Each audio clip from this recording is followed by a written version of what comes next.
அந்த சீடன் அந்த ஆசிரமத்துக்கு வந்து பல நாள் ஆச்சு. அந்த குருவும் அவரோட பாணியில உபதேசங்கள் பலதை சொல்லிட்டாரு. ஆனா பாவம் அவனுக்கு தான் புரியல. அவனுக்கு ஞானம் கிடைக்கவே இல்லை. அதனால அந்த ஆசிரமம் அவனுக்கு பிடிக்கல. அந்த ராத்திரி அவன் முடிவெடுத்தான், மறுநாள் காலையில ஆசிரமத்தை விட்டு போயிடணும்னு. அப்பவே குரு கிட்ட அதை தெரியப்படுத்தினான். குரு அவனை அவசரப்படுத்தினாரு. விடிய வரைக்கும் காத்திருக்க வேண்டாம், இப்பவே புறப்படுன்னு. இருட்டா இருக்கு சுவாமி, விளக்கு தர சொல்றேன்டா அப்படின்னு சொல்லி இன்னொரு சீடனை கூப்பிட்டு விளக்கு கொண்டு வர சொன்னாரு. சீடன் ஒருத்தன் விளக்க பத்த வச்சு இந்த சிஷ்யன் கிட்ட கொடுத்தான். அந்த சிஷ்யனும் குரு கிட்ட ஆசீர்வாதம் வாங்கி கொண்டு வரப்பட்ட விளக்கோட புறப்பட்டான். குரு அவங்கிட்ட ஒரு நிமிஷம் நில்லுன்னு சொல்லி அந்த விளக்க வாங்கி அதை வாயால ஊதி அணைச்சிட்டாரு. அப்புறம் அந்த எரியாத விளக்க அவங்கிட்ட கொடுத்துட்டு இனி நீ தைரியமா போலான்னு சொன்னாரு.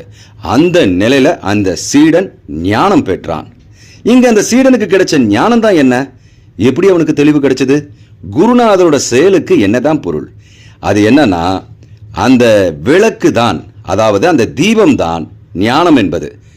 இந்த விளக்கை அணைச்சிட்டோம்னா, அதாவது இந்த விளக்கு இல்லை என்றால், இந்த ஞானம் ஏற்படவில்லை என்றால், நீ எங்க போனாலும் உன்னால் ஞானம் பெற முடியாது. இருக்கும் இடத்திலேயே நீ ஒரு விஷயத்தை பெறவில்லை என்றால், உள்ளூர்லயே ஓணம் பிடிக்கிறது இல்லைன்னா வெளியூர்ல போய் என்ன பண்ண போறான் அப்படின்னு சொல்லுவாங்க இல்லையா?